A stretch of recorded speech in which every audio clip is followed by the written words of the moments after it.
And I'm going to turn off all those annoying sounds. There we go. Great. All right. Hi, everyone. Welcome to our first group call of June. And just a quick reminder, we will have our second group call next week. And happy to see you all. I know some of you are listening on replay, so hello, hello. And we're going to get started with, we'll do our metaphor check-in, and I have a fun question for you. We have a fun lesson on tropes and themes and threads, which Katie will tell us what threads are. And then we're going to look at Katie's words, and then we'll wrap up, and that'll give us, we'll have a lot of time to do all that. Oh, and we'll have a free write as well coming up. So here's my fun question in addition to um, the cat on my lap. Say hi, everyone, to everyone, Rocket. In addition to the metaphor. In addition to the metaphor, you will all speak with Rocket. Oh, just a silly question, because cookies or cupcakes? Did I already ask this question I don't in the last remember, few months? so. Okay, anyway, metaphor check-in, and then your preference, cookies or cupcakes, or whatever variation of that you enjoy. So Ezra, can you please have Rocket do a metaphor check-in? Okay, sure. If he likes cookies or cupcakes. Cookies or cupcakes? He's just blinking. He's just blinking in bliss. So for me, as long as it's with milk, both. If there's no milk involved and I had to have one, um, or else punishment of death, it would be cookies. Okay. Um, We know where your priorities lie. yeah, like a soft chocolate chip is good. And my metaphor check-in, it's um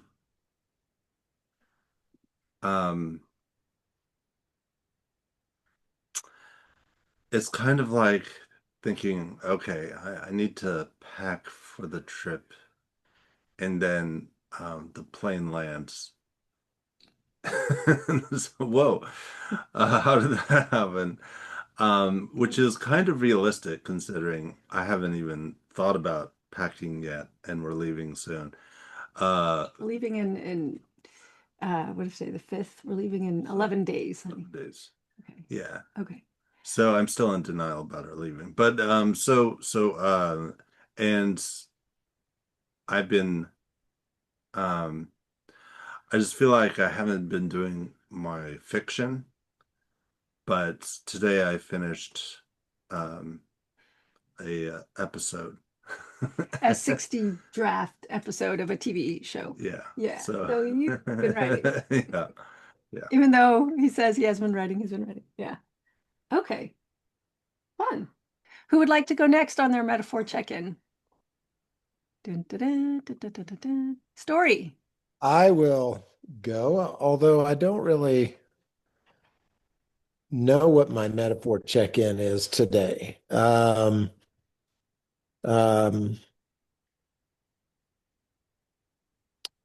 I feel like I'm not traveling yet, but we're leaving tomorrow. So I feel similar to what Ezra feels. But the way I feel, I guess, on that same line on the travel part and just having too much to do is that I'm having to pack a 2,400 square foot house into a Volkswagen van. So we're not going in a Volkswagen van, but I feel that way. So Yeah.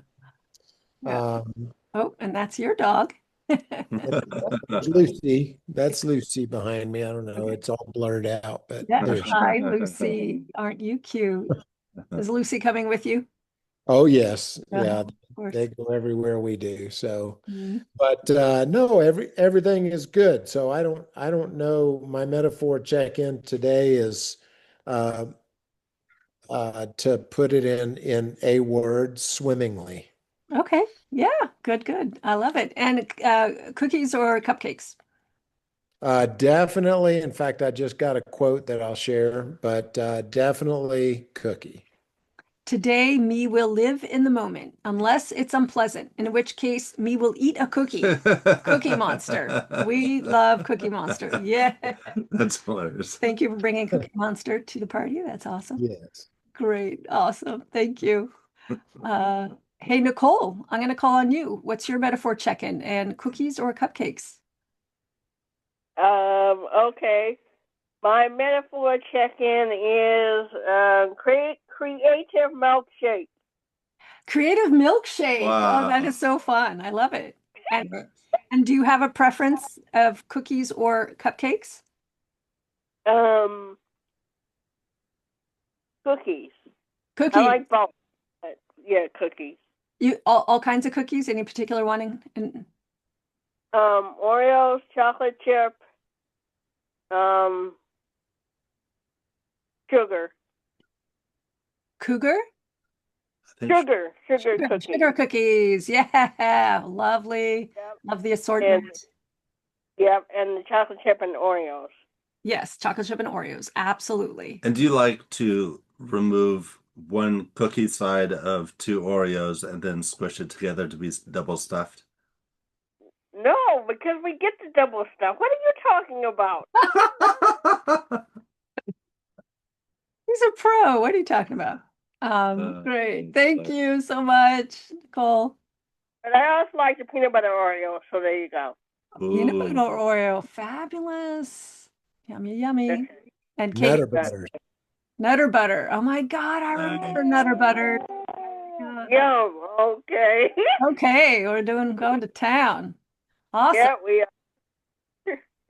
So good. All right. Katie, are you ready to chat? I know Yeah, you're I'm snacking. you're, Uh, you're seeing popcorn. popcorn. Oh, I love popcorn. And I love your Casablanca Yes. poster behind your head. Oh my God, one of my all-time favorite films. I I hadn't watched it like in my like youth. So I like watched it a couple years ago and got very obsessed. I think it's one of the like an example of a perfect story. Mm. So, um Ezra yeah. and I got to see it with a Wurlitzer organ being Yeah. played in a big, Theater. classic Yeah. theater in Oakland, the Paramount Yeah. Theater. Yeah, it was That was amazing. great. Anyway, what's your metaphor check-in for your writing today? Ooh, I will use an example from my week last week, because we had a flash, like hailstorm, like crazy storm here in Austin that lasted 15 minutes, and then it was just gone. And it was like very condensed. It only hit my like around where I am and then a little bit north. And there was like 60 to 80 mile per hour winds and hail and just like flooding everywhere, and just a lot of damage, and destruction and chaos. And I was like, this is where I'm at right now. Yeah. Feeling it's only in flashes, but still feeling it. So yeah, it Hmm. was a very poignant example of how I was feeling internally last week. Yeah, yeah. Does that relate specifically to writing or everything? Writing too, yeah. And like too with writing, when I think about it, it's chaotic and messy when I do get the flash of inspiration, but it is quick to leave. So, Hmm. yeah, but it keeps like popping up and does a lot in the meantime. But Yeah. every 15 minutes, every couple of hours is not great. Oh, Um, oh boy. Sounds intense. yeah. And then cookies or cupcakes. This is a very hard decision. Um, if I can put a scoop of ice cream between two cookies, that's it. Like the Trader Joe's like cookie sandwich that they sell, Yeah. that's the perfect treat right there. Mm, mm. And I see you put in the chat, I double stuff my double stuff. Yeah. It's good. Yeah, exactly that. Yep. So good. That's the right amount of Great. I love it. I love it. Made it your own. That's so great. Awesome. Thank you. Did we get everyone except for me? I guess it's my turn, huh? It is. And Yeah. I'm gonna guess you are a cupcake eater. You Actually, don't have to tell me yet, No, I am going to come right out and say I am cookie all the way. Are you really? Okay. All Yes, I right. don't like cake, and so cupcakes do not attract. Okay. I am cookies all the way. I had two today. Our bakery nearby, they make a chocolate pecan cookie, which I just adore, and I had two. And I'm like, that's it. That's good. I'm good. I'm set. Um, and I also love ginger cookies, although my tummy doesn't like them, but I like them. And chocolate chip, of course, chocolate chip. And every once in a while, I'll have, to my delight and horror, a whole bag of gluten-free chocolate chip cookies. Oh, They're that those are good. so good. They're so good, and they're very crunchy and delish. So that's my cookie. No, not cupcakes. I love the look of cupcakes, and I even wrote a romance called Cupcake Christmas, which was delightful to write and fun to invent new recipes, but yeah, I don't like to eat them. Not I so just much. no, just think they're gorgeous, but Yeah. We do have a few framed cupcakes on the wall. we do. Yeah, no. No. I was getting inspired by what's on your wall, Katie. There is nothing on our wall behind our couch. I don't even notice that until recently. All right, my metaphor check-in. Let's see. I love my train. We're going to be taking the trains in Europe. I'm looking forward to that. Yeah, I feel like I have just excitedly boarded the train with a ticket, and you and I are settling into a wonderful little, you know, car where we have a table and we can do our work and the Yeah. clickety clack and the yeah, I just feel very excited and adventurous. And I just sent out chapters 7 and 8 to 5 beta readers today. So I feel like I am ready for the next adventure, which is edits for chapters 9 and 10, which I look forward to doing. So I feel good. I feel good. And I'm now like 100 pages into this 500-page book with these edits that are like final edits. So it's feeling good. Wow. Yeah. So what? That's about 25% in. I was also realizing that today. I was like, wow, I'm 25% in, getting good comments from everyone and still, Good. yeah, world building to work out, but feeling good about it. Yay. That is our metaphor check-in. Everyone got a chance? Check, check, check. Yep. Cool. Let's do some writing. Everyone want to do some free writing?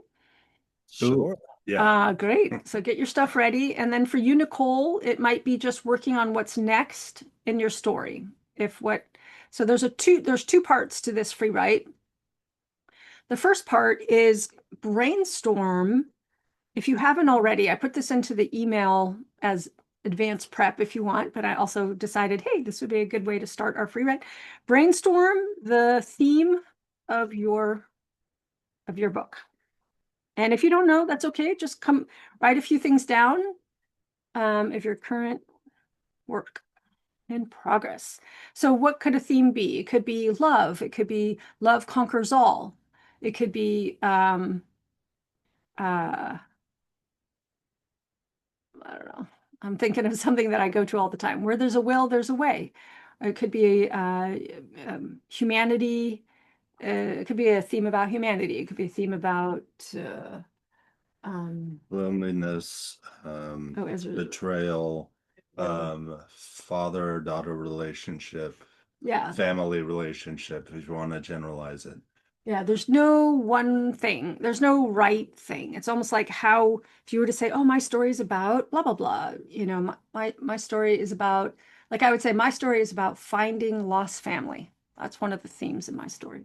All right, so you're going to brainstorm the theme of your current work, and then you're going to write a dialogue where the theme is stated somehow, for or against, or it could be a question, not as like a professor saying it, but as a human being, like, oh, like for example, if mine was trying to find lost family, someone says to my main character, for example, hey, your grandmother is still alive. And Janie would say, well, what do you mean? I don't have any more family. How could she still be alive? So even if they're talking about the theme in some way, I'm alone, I'm an orphan, I don't have any family. No, actually, you have some family. So now I'm talking about family lost, family found, for, against. I'm trying to type the word against again. How do I spell against? G-A-I-N-S-T. Thank you. Just a brain fart moment. Oh my God. Okay. I'm trying to hit deliver. All right. So that's it. Now you can either write this dialogue out of the blue sky, or maybe there's a place in the story where you're like, oh, I have that happening. It might be easiest just to write something. And I'm going to give us all, since we're a small group today, why don't we do 10 minutes? And you're welcome to post stuff in the chat as you go, but we'll look at it all at the end. Is that okay? Or do folks need some help? Thumbs up from Katie. Is that okay, Story? You ready to just dive in? Ezra, you're good? Ready. Nicole, you have a direction to go in? Yeah, I guess I'll probably just be working on what's next, I guess. Yeah. Yeah, work on what's next. And also, I think you know your theme. So if you are able to work your theme into the dialogue for or against or opinionated, right? People have opinions about things. All right, let's give Yeah. this a go. Good. We'll do 10 minutes. See y'all here in 10 minutes, and you're welcome to post it in the chat.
All right, that was 10 minutes.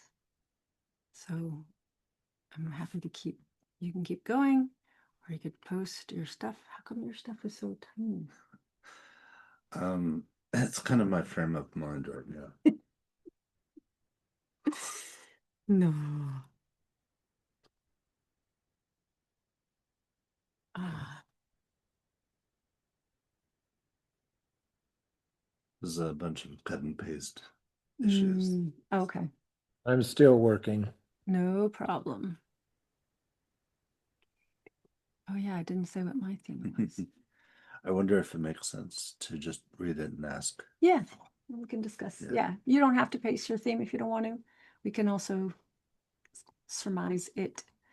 I'll paste mine. I just am not. I'm almost done. No problem. So Nicole, how did it go for you? I got some writing done. I'm not really sure. I'm thinking that my thing may be betrayal, but I don't know. Say that again. Your theme is what? Betrayal, I'm thinking. Very much so. Yeah, absolutely. Um, good. Yeah, I'm not sure how to work it in though. Yeah, well, you'll get some examples here. I mean, and then we can talk a little bit about it. And actually, the lesson that we're going to do in a sec will help us all think about what is our themes and how to incorporate them. So Okay. this was like the warm up. Yeah, okay. We'll give story another. Mine was long, I feel like, but I was typing fast and furious and took a little bit from my book also. Oh, That's great. good. Yeah, that's awesome. I had to do 2 messages to make it fit, so I think you're a good story. Mhm. Yeah. Now, I felt bad being so long, but we're a small group this time, so I think we can make it work. Yeah. And as the Absolutely. saying goes, type long and prosper. Type long and There's prosper. also, Katie, when you posted your thing up in 2 parts, I got the kind of jazz excitement that I get when I see ChatGPT start post, putting things up. That is It's so like, oh, fun. oh, wow. Look at all this amazing stuff. Awesome. Ezra, can you read, I think, starting with mine? Yeah. Um, And I didn't post my theme, so y'all can guess what it yeah. is when we're done. What are you doing here? Sally asked Janie. I was invited. Sally said, no, I mean, why did you say yes to come all the way here? It's a long journey. 10 days, I understand, from Earth to Lemuria. Sounds like you've taken the journey. Yes, long ago, but why, Janie McAllister? Janie sighed. Sally would only accept the truth, no obfuscation. I needed to learn the truth about my grandmother. That's all. I needed to, I need to meet her. And family is everything to me, Janie sighed. I need family like I need air to breathe. That's right. Sally shimmered. That's right. Sally was a ghost. Her body lay in the morgue, but her spirit, or Janie's interpretation of Sally, was talking to her. Now find my killer. It was not yet my time. Go, Janie, go. Go now. Get up. Now. That was fun. That's great. So what's my theme? Truth, family. Or Hmm. like or even like the lengths we will go to like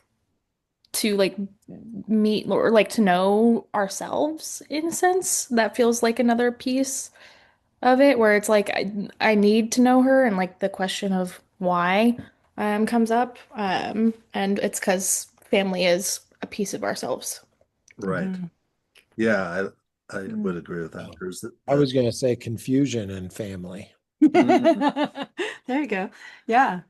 I am a writer who does not decide on theme until the book is completely done, and then I let the readers decide. mm. There So you go. I have a hard time figuring all that out. But I mean, it comes through, right? It comes through in the topic suite that I like to write about. Does. Yeah, cool. Ezra, you get to read your tiny print. So this is kind of the setup. Celeste is a dominator. By the way, I pulled this from my screenplay, which is why everything is in present tense. Celeste is a dominatrix wearing an overcoat, boots, jeans, and a shirt. And Diego is a priest wearing his priestly outfit. As the sun rises, they exit the Embers and Ashes saloon. They're both drunk. Celeste stumbles, catching herself from falling. I swear the sidewalk is against me, like the rest of society. Perhaps the sidewalk, like the Lord, is asking us to walk a straighter path. I'll tell the Lord to install handrails. Outside in a remote park in the morning, Celeste and Diego keep hiking, seeking out a place to sleep. I think I see a house up ahead. They might let us sleep there. Sounds peachy. They keep hiking. Sometimes I wonder if I came out wrong, like the world ordered a daisy and got a flamethrower. Celeste stumbles again. Diego catches her, their faces intimately close. Celeste looks at him dreamily. If I vanished tomorrow, society wouldn't flinch. I would. You're drunk, not drunk enough to lie. Celeste places a hand on Diego's cheek. You're sweet. Seems like this is about mattering. Do I matter? Hmm. What do y'all think? Also, human connection. I'm assuming this is like the first time that they're like actually vulnerable in front of each other. Hmm. So, like actually like opening up and like revealing self. Mm-hmm. Cool. Yeah, I was sense of belonging was what I had in mind. Mm-hmm. That's great. Great. Um, should I read it aloud and then read the theme later for Katie's? Sure. Um, well, yes, there really is a prophecy, one that has existed for hundreds of years now. But I don't think your uncle is the chosen one for that prophecy, From. from that prophecy. Chris finally risked a glance at me from under his eyelashes, layers of meaning hiding behind a sympathetic look. Why was he giving me that look? I didn't know this uncle. Him being wrong about being some prophesied savior wasn't my problem. Unless Chris told me there was something important that he wanted to discuss with me. Maybe I did need to care what my estranged uncle/king was up to. Chris had mentioned some sort of birthright of mine. Did he think that my uncle would be worried about me? He didn't even know me. But he knew about me, and only one thing would make a grown man worry about a teenager on a living in a completely different world and send someone to kill her. He thought I was a threat to his power.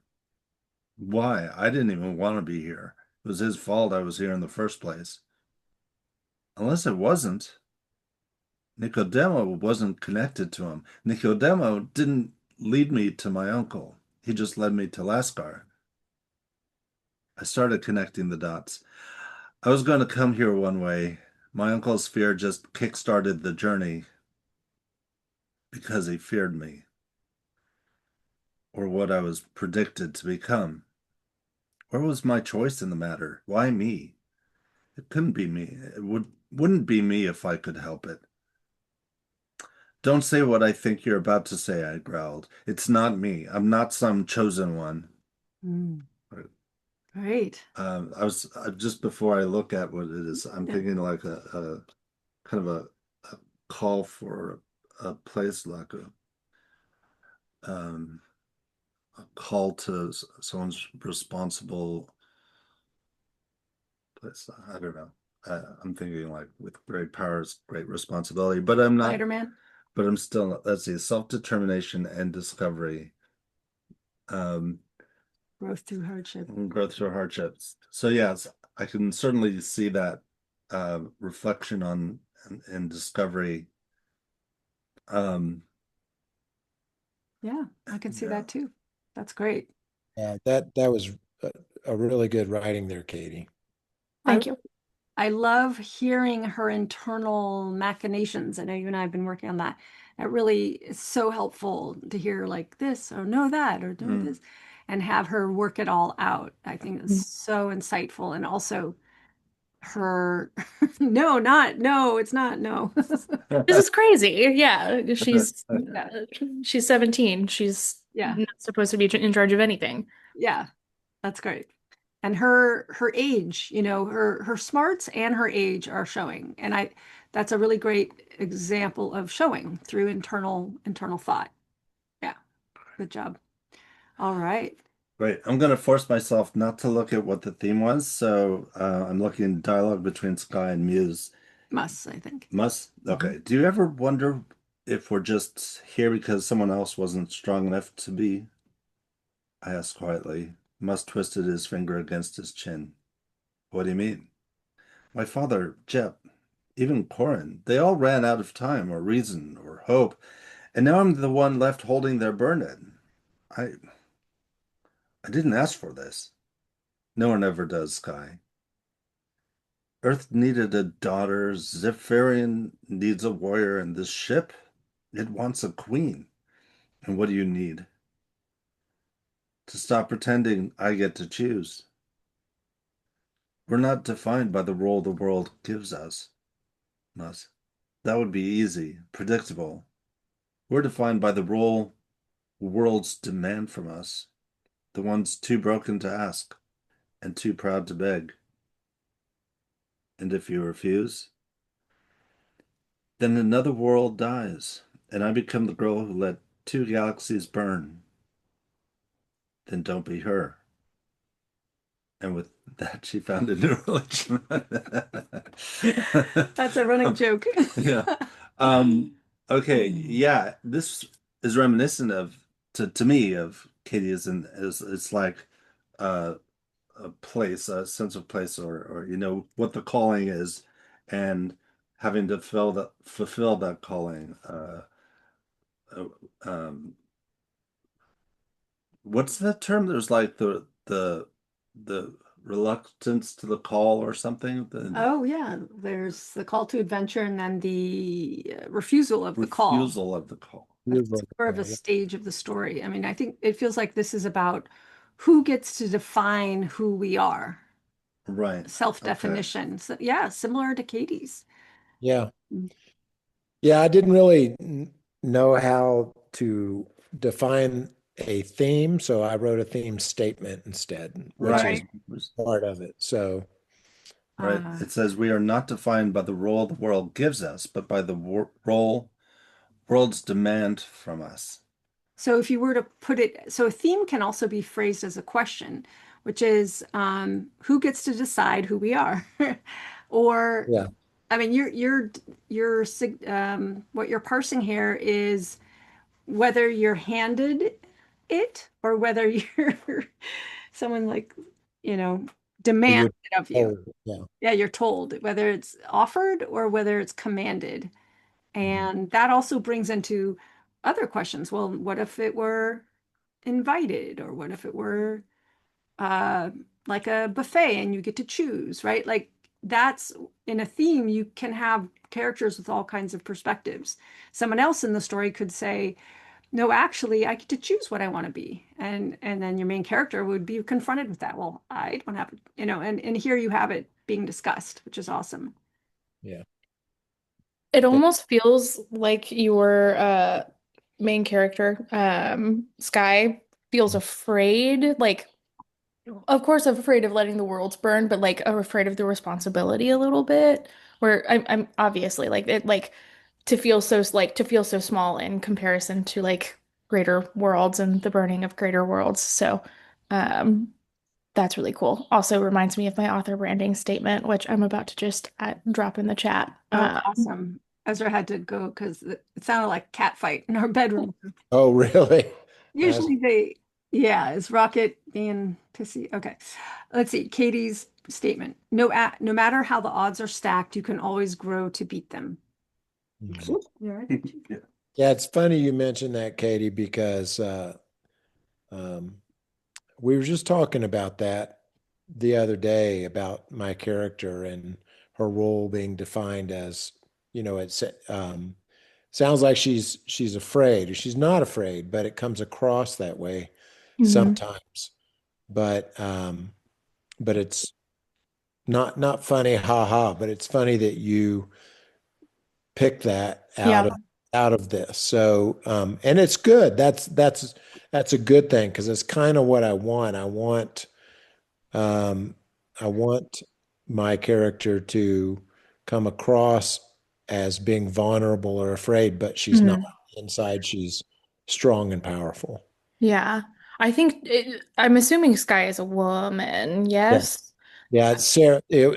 Her name is Sarah on Earth, and when she is forced to go to Zypherion 2B, which is another planet, her name is Sky. So, I think it's a distinctly woman feeling where it's like, I know I got this on the inside, but on the outside, it's like kind of terrifying, and I can't help but come across. I've done this like in my day to day where it's like, oh, I have this great responsibility, like of like leading this young adult group, and like tons of young adults trust me to lead them in the right direction. And that's really scary. Maybe it's not afraid, but like recognizing that something is scary and like knowing that you can do it, but also like still like being like this thing is scary. I don't know the male experience, but like I know as a woman, like that's something that I'm constantly like battling with. Is like sure I can do it, but also like it's terrifying and confronting that is hard. And like battling with the courage and the scariness of the situation. Yeah. yeah, I really appreciate you saying that too, because Beth and I were just discussing that also is Yeah. the reason I chose to write in Sarah's point of view is because it's a challenge for me to try to figure out how she would be thinking through all this as a woman, because I've never had to think that way, right? Mhm. And so, it's a challenge. And I think, Beth, you were the one that said, sometimes it doesn't really matter if it's a man or a woman, it's just a thing. I mean, Mm. it just, it is what it is. So, yeah, this was a powerful project. Thank you for bringing that up, Sure, Beth. and we're going to do a little bit more. And I just want to call out story, um, the sentence that says, "And I become the girl who let two galaxies burn." I found that so powerful. Hmm. I'd love it if she said woman versus girl, but I think "who let two galaxies burn" really it made me think about the story that I put in the chat also, where the main question is, "Am I a hero or not?" And it's the main character. He actually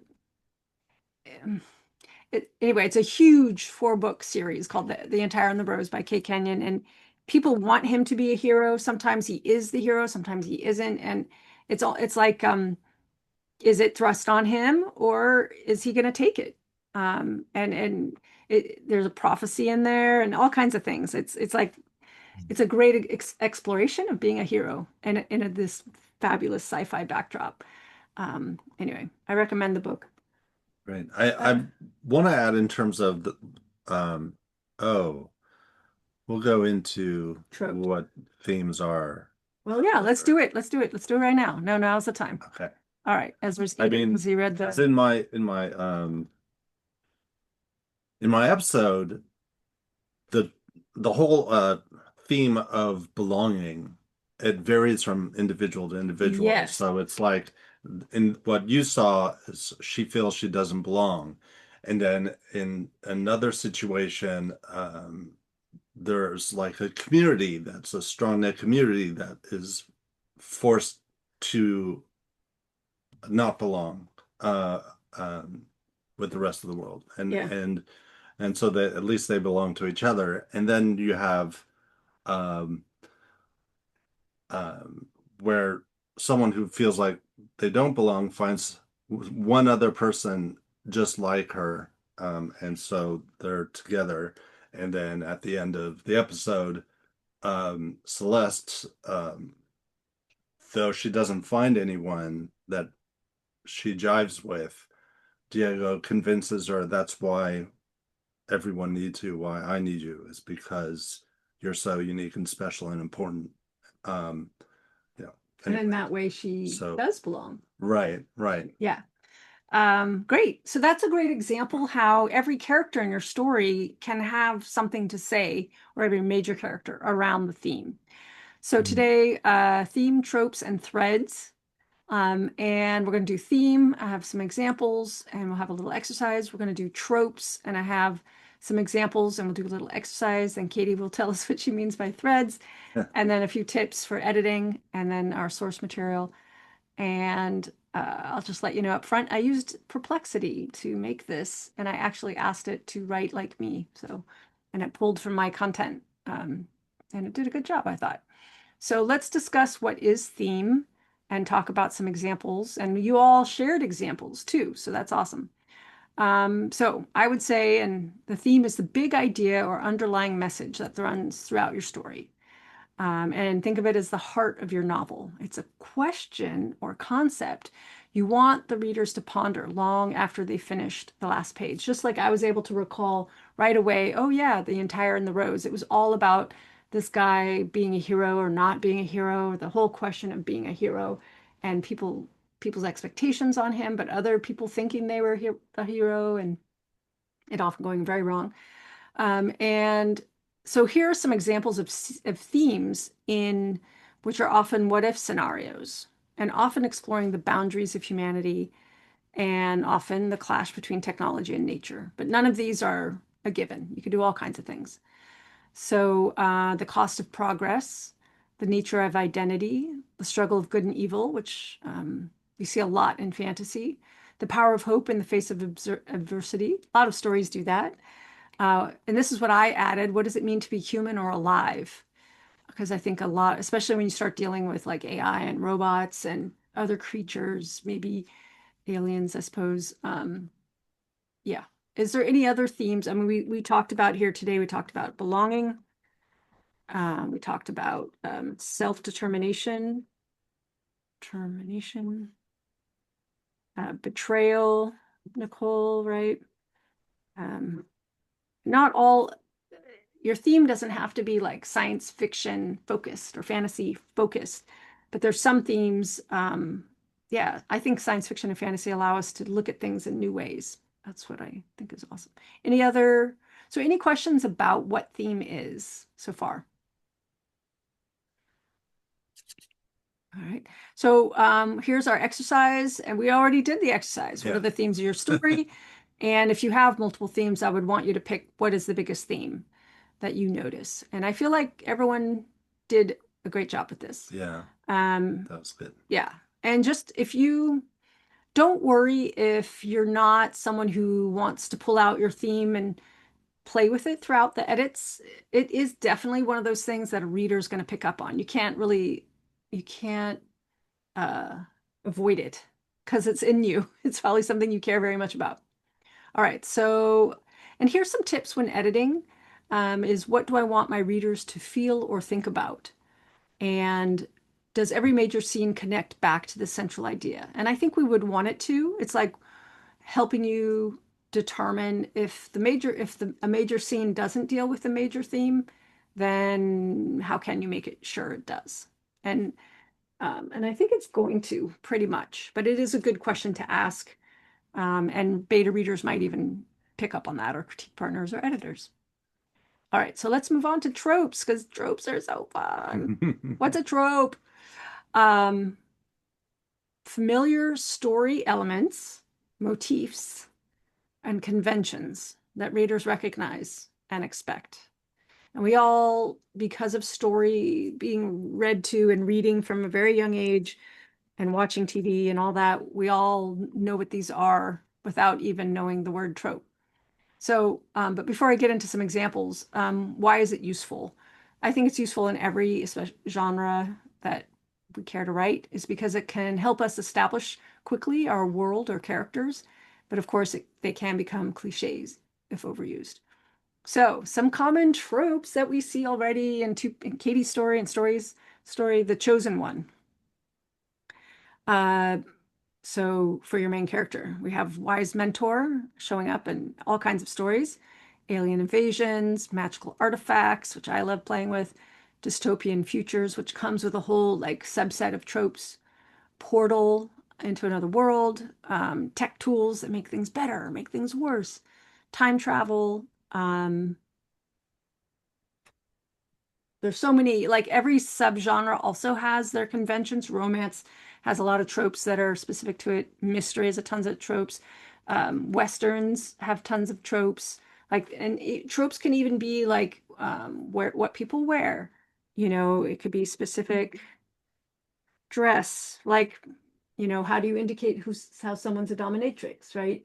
The fact your character carries a whip all the time. Oh, I see what you mean. You know, So yeah, I'm they're thinking, like shorthands. They're like, so that's, would you call those like maybe subtropes? I'm just making this up, but because it's almost like I'm when you say that, I'm thinking stereotype that comes into my head, not in a negative way, but in a yeah. way to Yeah, you could say facilitate. absolutely. So you want to play on the stereotypes and find a way to spin them. So that's actually brings us, okay, so tropes aren't bad. Of course, the key is to use them thoughtfully and to put your own spin on it, subvert expectations, and combine them in unique ways. So, you know, this is pretty obvious, but maybe your chosen one is reluctant or flawed, right? Or maybe your magical artifact is something, a piece of misunderstood technology. That's kind of fun to play with.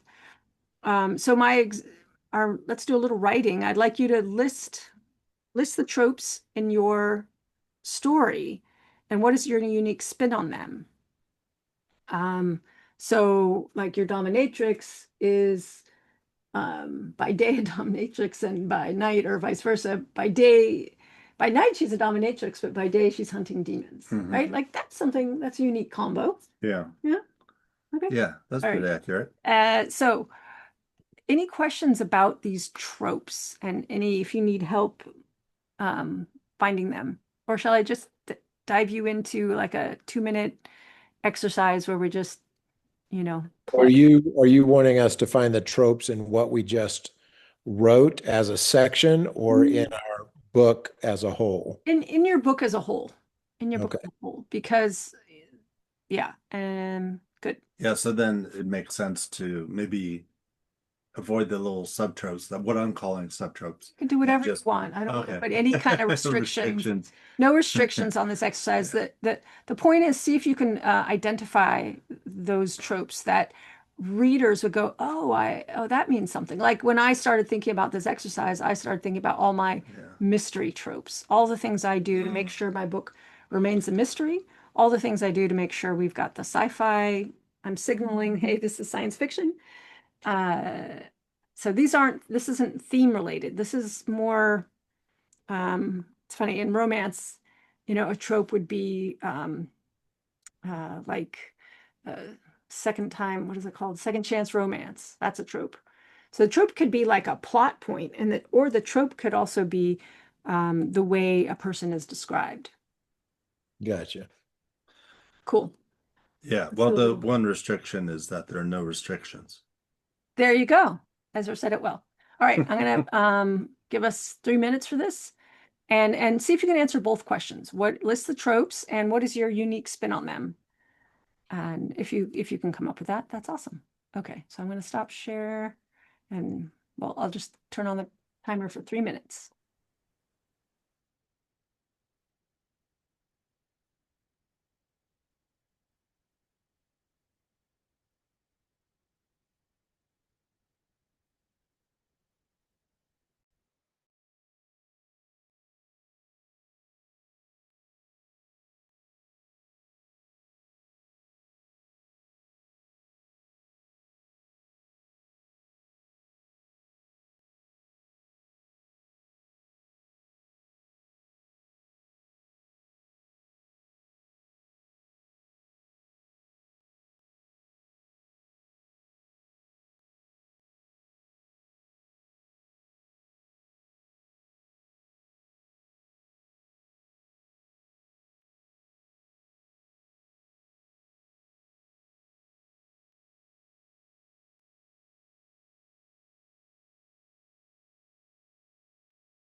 That was 3 minutes.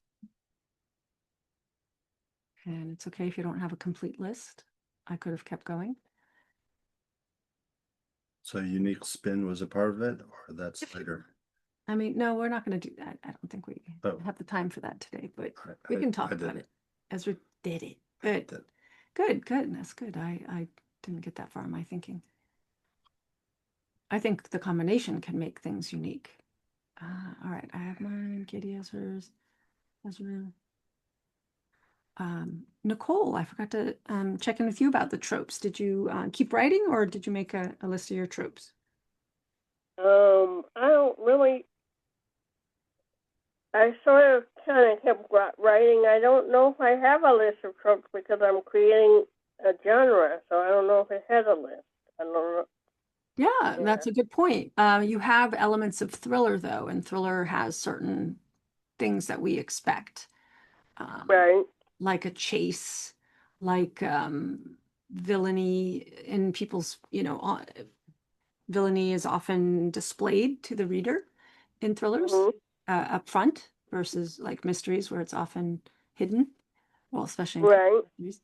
An overwhelmingly evil villain who's like overtly villainous is often a thriller aspect, which I think you have one of those. Yeah. Yeah, it's good. And then because you're writing sci-fi, and I didn't actually get to that in my own stuff, like you have unique modes of communication, unique, Yeah. unique people, like the way Yeah. they interact and the way they are formed and the way what they eat. So you have a lot of like strange new world elements, a strange alien world. Yeah. Good. Mm-hmm. Good. So you recognize them. You may not have a list. The list is just, it can help us and make sure our stories are doing the job we're hoping they do. So, Okay. yeah. So Ezra, do you want to read the tropes that we have in here? Yeah. Um, I'll start with yours. Yeah, I really just did number one. I didn't have time for that. Right. Um, okay. Just I'm just seeing these and I'm like, oh yeah, I could have used that. totally steal liberally. Go ahead. Right. Yeah. So we have this Beth's solo detective, stranger in a strange land, or fish out of water. Fish out of water, yeah, that's very big in my, okay, sense of belonging kind of thing. Work with what you have to success. Oh, to succeed. MacGyvering. Yeah. Isolated community, closed to strangers. Need to rely on the help of strangers. Impossible / perfect crime. Family first. Brave, reckless hero. With a little help from my friends. Grief brings people together. Yeah. So over the story, she goes from being a solo to moving around and getting her friends involved and all this. That's one of the arcs. Anyway, some fun things going on. And would you say that, so like when I said, oh, fish out of water, which was my theme, not my trope, and the difference being that maybe that comes up in your story, whereas mine, it's like appears in pretty much every single person. Yeah, mine is she is in a new territory. Right. She is literally new to this place. That's one person, right? That's one person who is the fish out of water. Everyone else is not. They're all like, who are you? So there's the difference. Okay, cool. Katie's. So portals, well, they're not actually that useful in terms of travel or swap of info. Magical artifacts. Spoiler, giving them up actually saves the world. Fun. This is great. These are the twists. These are the twists. Chosen one. Spoiler, it's not just a one. Good. Ancient prophecy. Misinterpreted words of a dying king. Really fun. Good versus evil. Evil is hidden underneath good intentions. Nice. Forced royal engagement. They actually like each other pretty well, but don't want to be together. Magical dominion. So concentrated concentrated powerful abilities versus extended. Like extended abilities. What does that mean? So concentrated in the royal blood rather than like amongst the people. Like that's how power happens. Magic is dominion in my world. But eventually it goes away and changes things. Kind of Yeah. like Buffy the Vampire Slayer, and then okay, the end, everything changes. Okay, cool. Um, Mine, let's see. So finding the identity of an amnesiac. Uh, Creating a companion. Think making a robot or Frankenstein.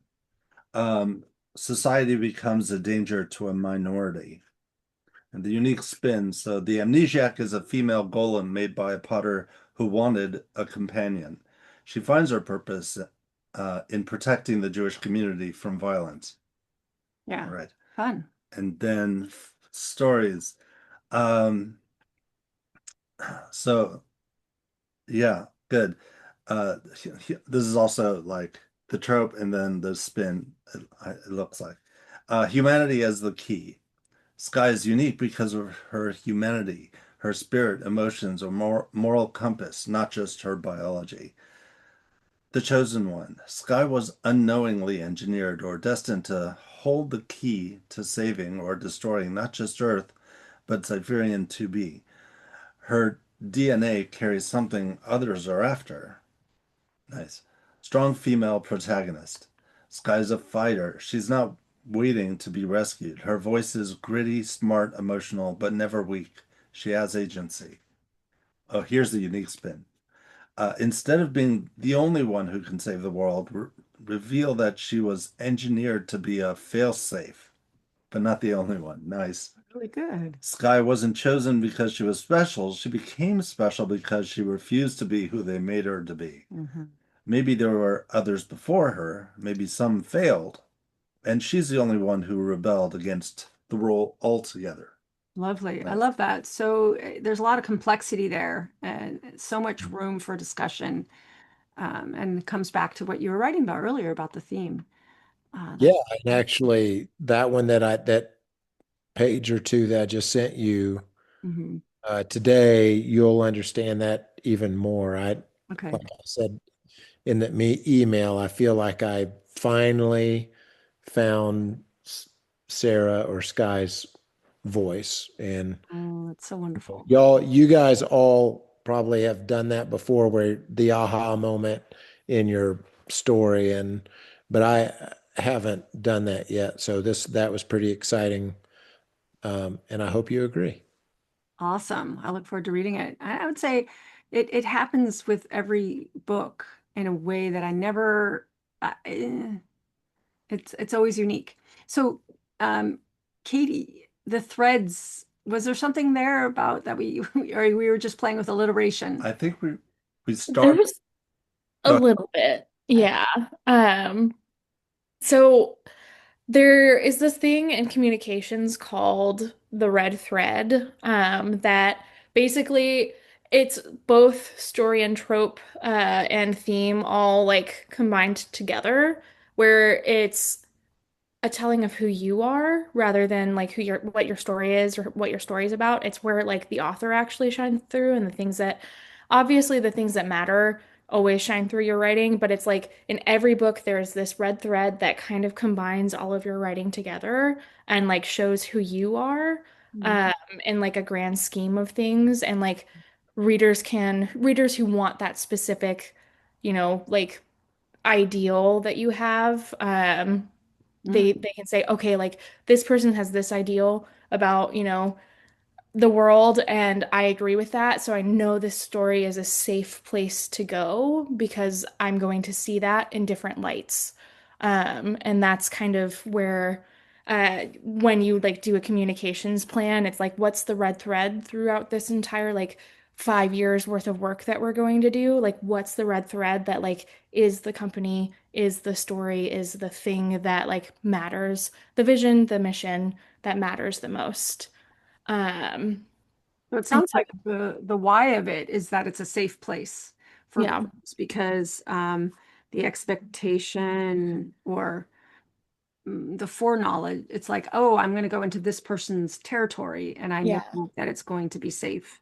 It's a little parasocial. I hate to admit it. But like I don't know there what are it means. writers.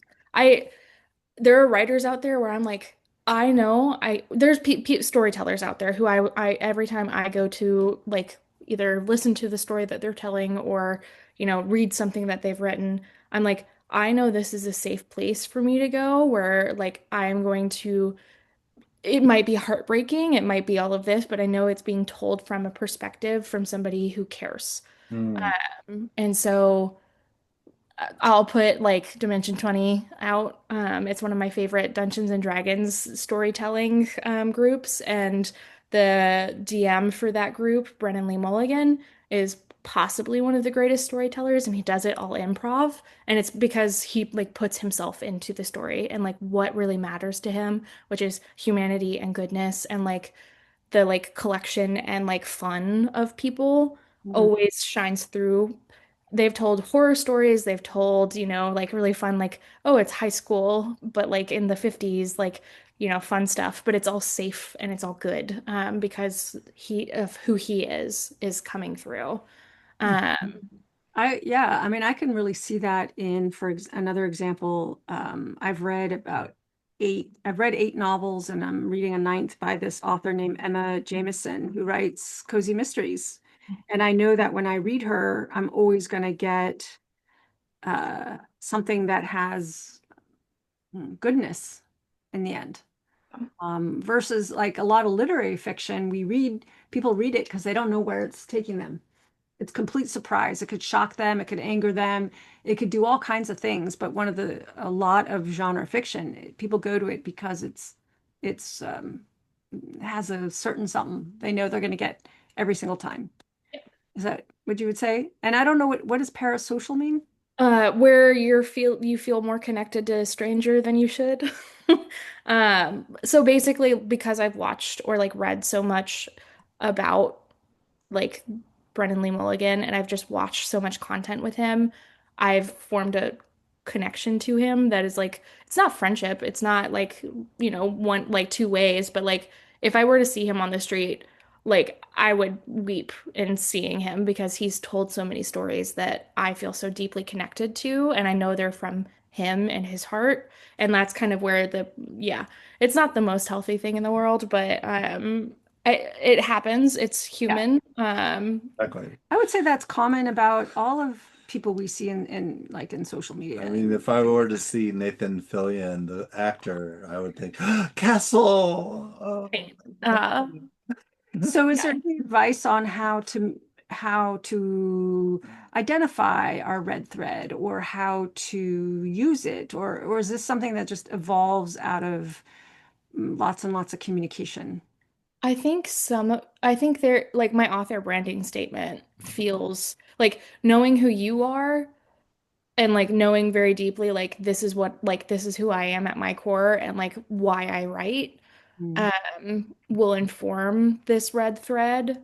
Mm-hmm. And like the reason why you write is like the story that you tell. And so being able to say like I write because I know there are things out there that I'm afraid of, but I know I can grow to beat them, like and overcome them. Like that kind of like that's who I am, and that shines through in, everything that I write.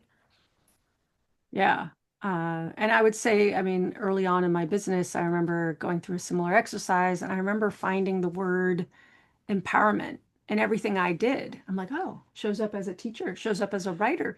And, what am I doing? I'm writing about women who take charge. I'm writing about leadership. I'm writing about responsibility and stepping up and figuring things out, even when the stakes are stacked against us. Bravery. I'm writing about women being brave, and great. over and over and over again. Um, Yeah. there's George Orwell and Virginia Woolf both wrote essays called Why I Write. And that sounds like a fun, we don't have time today, but that would be a fun thing to do. Mm-hmm. Exercise. Why And I I would write. say from the very beginning of being a writer, I've been asking and answering this question since I was 13. I think it's a great exercise. I agree. Well, this is so great, Katie, for sharing with us the red thread. I think it's Yeah. such a powerful thing to visit as an author, is answering the question, basically, know thyself, who am I? I think people are constantly evolving, but at core, there's something about us, and answering the question why I write. I love the example, or when you said the reason why I write is the story that I tell, is that a generic thing or is that something that you feel for yourself? Uh, Is this for everybody? that I think that is for everybody, but it's definitely, I mean, I didn't pull it out of a book or anything. It's just how I feel about storytelling. Um, I would agree. I know not every author would admit to this, but I agree. Like Michael Connolly, one of our favorite crime writers, he writes about the things he's afraid of. It's a way to expulse it, right? It's a way to exercise it. Whereas, I mean, other mystery writers, right, because they're serial killers. There you go. So, So I just want to wrap up and get to Katie's thing and say that, okay, here's some things to keep. Got you, Ezra. I got your back. We got you. We got you. So we talked about today about theme. If you really want to keep your theme in mind when you write, put it on a sticky note, keep it visible while you revise. Just evaluate, do your scenes support or challenge your theme? And we want that. We want support. We want challenge. We want the the controversy needs to be in our story, so we're not preachy. Are you aware of your tropes? Don't rely on, are you relying on them too much? Or are you using them in fresh ways? Keep an eye on keeping them fresh. This is great when you're ready for beta readers. Ask your beta readers what tropes and themes they notice. I've never done that, but it could be a fun thing to do. Or ask readers when you get to that stage. Really, what we want to make sure of is our intentions coming through. And then similar, kind of along the lines of what you were saying, Katie, your voice and your perspective are what familiar elements make, sorry, I can't talk, are what make familiar elements feel new. Trust your instincts. I would say that's a big part of what I teach, and have fun. So yeah, I used Perplexity to write this lesson. I asked it to write a lesson using my voice. And it pulled from, and so it did, and it pulled from my website, my bio, my about section on the blog, my LinkedIn. Here's an interview I did at California Writers Club. It pulled from another interview I did and another interview I did. So you'll get all this and I'll send it when we're done tonight. So all that to say, I'm just going to say something about AI because I'm going to make an episode at some point on this, but um, people I respect are saying, put who you are out there in the world because AI is going to borrow from it, right? And instead of hiding, I guess I'm pro using the tools and I'm anti AI is bad because like that's not going to get us anywhere. This stuff's not going away. All right. I am getting off my soapbox and I'm opening up Katie's words. Words, words, words. Katie, what kind of feedback would you like on your words? Um, this is the moment that she interacts with a magic item for the first time and doesn't know it. Um, so I think the big thing is like this is also like following the death of her parents is like a moment of hope, and I like kind of want the heartbreak to happen, and you will understand why once it's read. But like, do you feel the heartbreak that she experiences in this, like the hope and then the heartbreak, I think is like the thing that I'm looking for is like, do we feel the building of hope and like expectation, and then do we similarly feel like the like, is it heartbreaking at the end? Great. And are you open to any other kind of feedback or just basically that big picture feedback? I'll take anything. If something sounds funny or anything like that, I'm happy to hear that because my brain works differently than other people's, and I say weird stuff sometimes. So, And I would say we all say weird things because we're creatives, so I yeah, don't. all good, except Ezra. yeah, completely normal. And I hope everyone will be okay with saying maybe 5 minutes over. We got started a little bit late, and I want to make sure we take care of Katie. So, Ezra, are you ready to take it away? Yes. My hands trembled as I unwrapped the unmarked package. The air bloomed with familiar notes of polished leather. Whoa.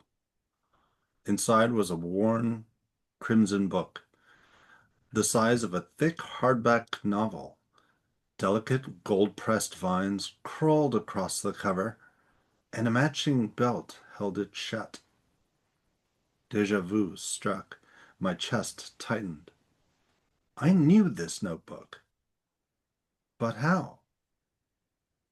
My steadying breath caught mid-inhale as the leather's familiarity hit like a slap in the face. It was Dad's favorite boot polish. A lump formed in my throat. My eyes burned.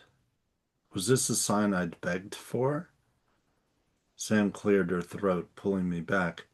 I blinked through tears as she raised a skeptical eyebrow, waiting for me to explain the book I clutched like a lifeline. It smells like Dad's work shoes, I whispered. Just saying it split something molten and aching wide open inside me. A flood of regret crashed over me, ruthless and heavy. There was so much I never said, so many days I'd trade anything to undo. I'd even settle for a moment to apologize for being a brat, or say I loved them one more time. Sam said something, but her voice was muffled, like we were underwater.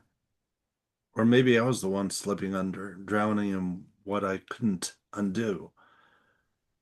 Please, let this book fix some of this mess. I turned it over. The lamplight shimmered along gold-gilded pages.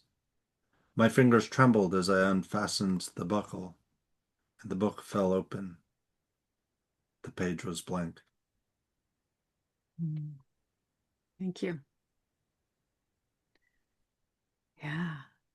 I Yeah, really, yeah, go that, ahead, Tori. No, you go. that's great. I can really, I can feel, um, it's like I can almost feel her burden. You know what I mean? Mm. Um, and I definitely got a real distinct tone. Like, when she opened the box, I could smell what she was smelling, smell that leather Yeah. and the reminder of dad. And yeah, I think that was an excellent job doing that. Yeah, I really like it. Who is Sam? Her little sister. Her sister. Okay. They're both like 2 years apart, 16, 17, 15, like in that range. So, orphaned at the beginning of the book, which So um was Sam as emotional as well? Mm. she, that's a good question. Mm. Sam is not quite as emotional, but I think that could be clearer. And if she, because I didn't get that Sam was very emotional, like Sam was watching the emotion but wasn't participating in the emotion. Mm-hmm. Yeah, I agree. Um, yeah, Ezra, you wanted to say something? Um, there were two places where what prevented me from fully connecting was just because I didn't quite understand what was going on. And the first spot, it's like, oh, now I understand it. And it was the phrase, was this the sign I'd begged for? So Hmm. it just made me stumble a bit because I didn't know the context of the full story, Okay. right? Yeah. So it's like she must have been looking for a sign of something, and so I didn't know that, and so that's why it took me out Mm-hmm. um, just briefly. Yeah. Uh, And I guess I would say from an editor standpoint, like make sure earlier in an earlier moment, we hear her Begging. begging for a sign. Yeah. Yeah. Just so you see earlier, right? Is that where we're getting seed begging for a sign. yeah, exactly. Yeah. and then at the bottom, um, Here. yeah, let's see. So uh, when it said, please let this book fix some of this mess, and then at the very Mhm. bottom, the page was blank. Uh, um, I I didn't know that she was looking, and actually, I'm still not sure. Was she looking for words in there that Mm. would resolve some of the mess? Because the page was blank, just told me that the book could still fix the mess. Mm. Because it was the book, not the what's written inside that would fix the mess. Mm. And maybe that's just me with spells and stuff and magical books. Um, so that was my disconnect. Mm. Um, That just was something I edited out actually to get this. oh, to It get was it all short. yeah, because they were waiting on their parents' will. They were looking for their parents Oh. like yeah, and because it's lost. Um it's not lost. It's that somebody evil is after them. But she was hoping that this was it. Like this was the delivery of her parents' will. Mm. Um Mm. Mm.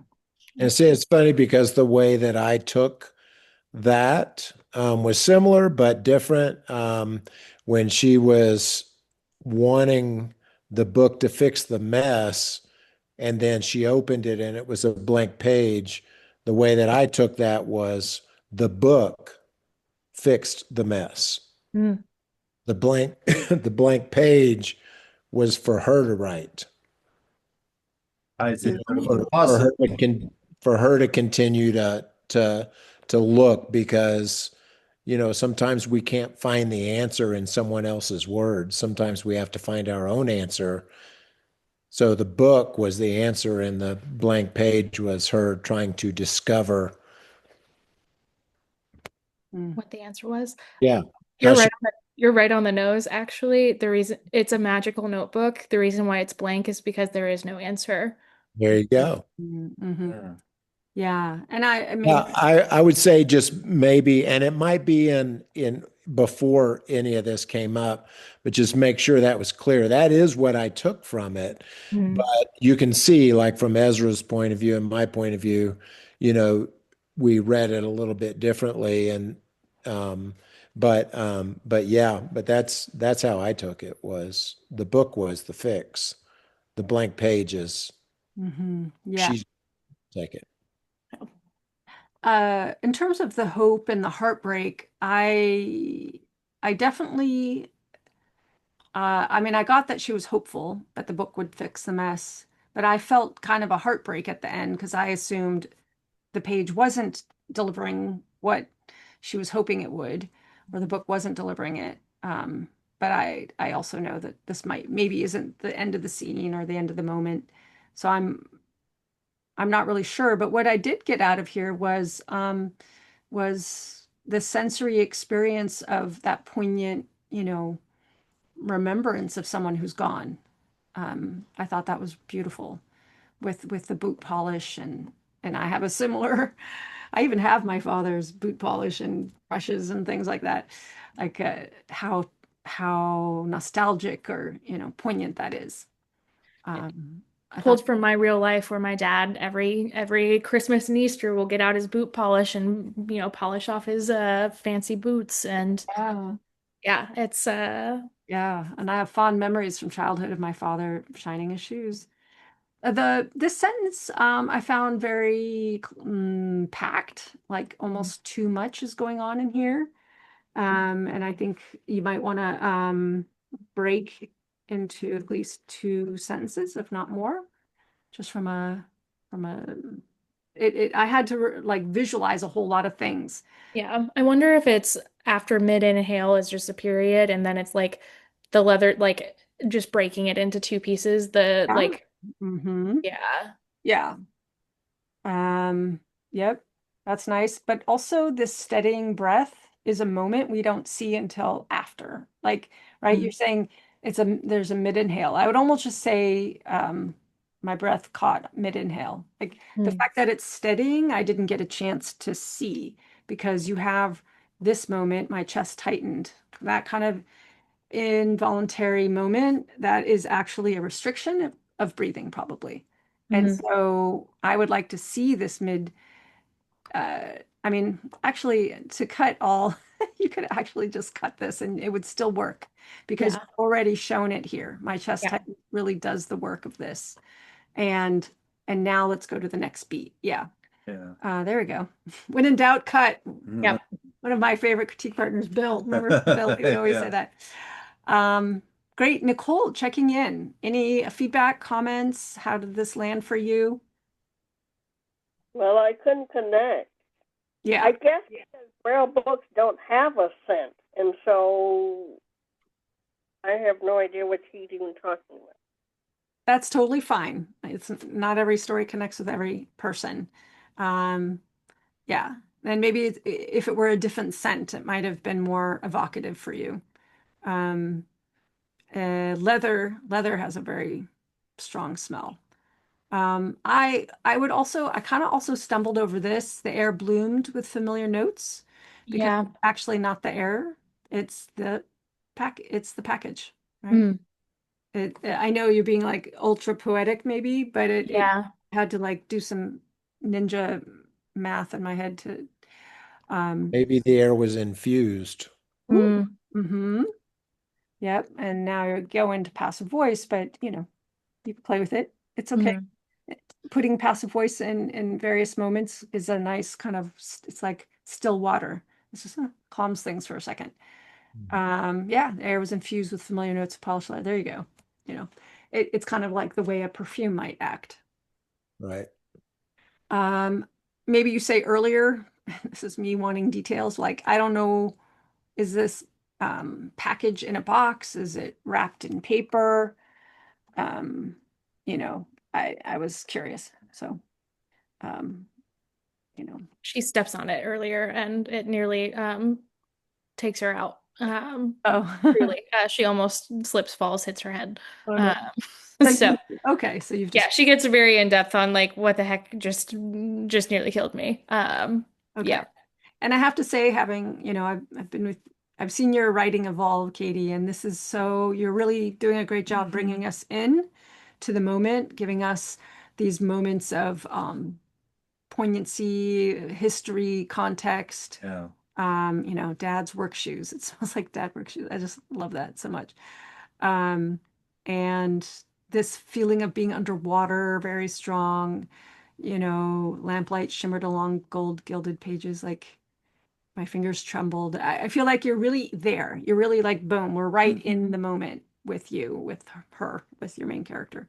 Yeah. I love the description of the book with gold and Mm. everything. Yeah. Yeah, I really loved this clip. This is such a great picture, and it it it you emerge with. I mean, it sits well. I really liked it. Great writing, Katie. Mm. Very good job. Very good job. So let's wrap up. I know we're running late. If you want to post in the chat, what are your next steps over the next week? We'll see each other again next Thursday. And ooh, what are we going to talk about? Um, so uh, Diana actually, yeah, and any ahas or takeaways? Yes, Katie, you need to send me pages. Ooh, I can't minimize. Let me just check my email for the theme, the thing about the jog. Just do a quick check, see who's up next. Oh yeah, so Diana made a suggestion about talking about the difference between indirect speech, direct speech, and reported speech, which was something that was new to her. I don't know if anyone else here has heard of reported speech except for maybe you, because I learned it when I was learning English as a foreign language. And it's just a way to summarize material, but it's also really good to make a distinction between indirect speech or thought, direct speech and thought, and reported speech. It's a little bit craft. It's very English language learning, but it's useful, I think, as a fiction writer. That would be great. Okay, good. Okay. And could we, yeah, well, we can include like what when to use them. That'll Yes, be part what, of that. when, and how. Yes. And then Hugh is the writer, and if Hugh can't be the writer, Story, you're next. But if you aren't ready, you're next. Um, So I'm kind of excited about what I just wrote, but I yes. want to wait for your feedback. Okay. I don't know if you'll be able to do that before you guys leave. I know you have a lot going on, but Well, I can do it tomorrow. How about that? I okay. tell you if I need to. It depends on how that goes. If you Okay. you know what I'm looking for, you know that I need that sparkle in your eye before I can say yes. You did to be like underlined, scored. You need the cheerleaders, the pom poms, the fireworks. You need all that. Great. Katie's going to write in some pages. Katie's aha moment was on theme and how it needs to sit in the biggest scenes of your book. Yes, that was also a good aha for me too. Ezra is going to start episode 3. So exciting. How about you, Nicole? What are you going to work on next? I'm going to continue to work on this story and another story that I've already started. Good. And I'm thinking to see what ChatGPT, they may have some ideas of some tropes. Who knows? Yeah, I think having a dialogue with them with ChatGPT, telling it about your story, helping you get clear on your tropes. You've got some great thriller things going on. Um, Yep. yeah, good. Any takeaways or ahas for you, Story? I think I'm just going to wing it this time. Okay, no. Yeah, that's what I'm going to do is just wing it. Okay, good. Sounds good. Yeah, excellent. So we'll do reported speech and indirect and direct speech and when to use them and all that good stuff. And great, that'll be fun. And then we'll figure out who's the writer shortly by tomorrow, hopefully, or the next day, soon. Great. Ezra is putting fun things on the board because are we going to have pizza for dinner? Pizza. Pizza. We are going to have pizza. And be thinking about when y'all get back, I do expect some type of an accent. D'accord. You want us to speak with an accent. Yes. Je Yeah. parle français. Je peux pas parler français. Moi, je parle Yeah. français.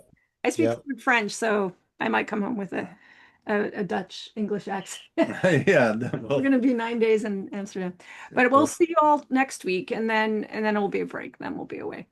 Okay. Okay. Well, so wonderful seeing you all. Thank you for taking us, going on with us on this journey with tropes and themes and threads. It was so fascinating. I love what you shared, Katie. It's fabulous. And I will see you all next week, I hope. Have a wonderful Okay. night, everyone. Ciao. Bye-bye. Yep. Bye. Good night.